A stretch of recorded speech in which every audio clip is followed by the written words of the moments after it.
පාරම්පරික world record තියපු කෙනෙක් තමයි හඳුන්වලා දෙන්න යන් සූදානම් වෙන්නේ. මම ඇත්තටම ඔහු නළුවෙක් වශයෙන් දකින්නට කලින්, ඔහු ගායකයෙක් වශයෙන් දකින්නට කලින් ඔහුගේ දැන් ගොඩක් ගායක ගායිකාවන් Tamanගේ පියාගේ මාරේ යනවා. ඉතින් මේක පුදුම වැඩේ කියන්නේ තාත්තා තමයි ලංකාවේ වර්ල්ඩ් රෙකෝඩ් තිබ්බේ ට්‍රේන් එක ඇද්දා ටොන් 40ක් මං හිතන්නේ නේද? කටින් ඇද 200. කටින් ඇද්දේ ටොන් 200. ටොන් 200ක් තමන්ගේ ආදරණීය පියාණන් ටොන් 200 කටින් අදිනවා. නුවරට අභිමානයක්, හඟුරන්ගෙතට අභිමානයක්. ඉතින් ඊට පස්සේ පුතත් 7-7 මේ වැඩ කටයුතු කරනවා.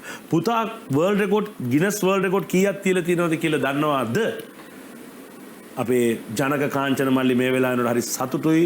ලංකාවේ මොහු තරම් මම හිතන්නේ ක්‍රිකට් ක්‍රීඩකයෙක්වත් ගිනස් රෙකෝඩ් තියලා නැහැ. මා දන්න තරමින් ගිනස් වර්ල්ඩ් රෙකෝඩ් 10ක් තියලා තියෙනවා. ගිනස් වර්ල්ඩ් රෙකෝඩ් 10ක් තියලා තියෙනවා ෂර්මන්. අපේ ආදරණීය ජනක කාංචන සහෝදරයා. දැන් අපි කතා කරමු. අයිබෝවන්. සුබලතෝද්දා කේවා සීලමු දෙනාට. ඉතින් ඇත්තටම මම විශේෂයෙන්ම සතුටු වෙනවා මේ වර්ල්ඩ් රෙකෝඩ් ගැන කියපු ඉඳ බුද්ධිකයි මම කියන්නේ බුද්ධිකයි මම ගොඩක් ඇත්තටම සහෝදරයෙක් වගේ ළඟින් මිලව කරන අයියා කෙනෙක්.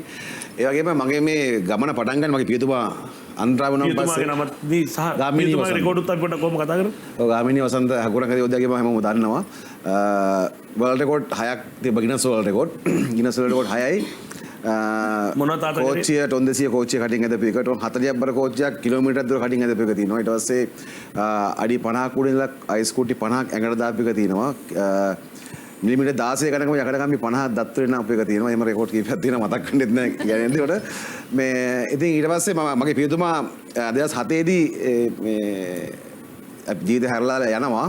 එතන මම එතකොට මම පවුලේ වැඩි මල් දරුවා. එහෙම ඉන්නකොට මට ඇත්තටම මොකද්ද කරන්නේ මම ක්‍රීඩකයෙක් එතකොට. නමුත් ඒ ක්‍රීඩාවත් එක්ක ඉස්සරහට යන්න මට මගේ පියතුමා ලොකුම හයියේ නෑ. ස්වර්ණ වාහිනියේ තමයි ඇත්තටම මට පාත් එක හැදෙන්නේ.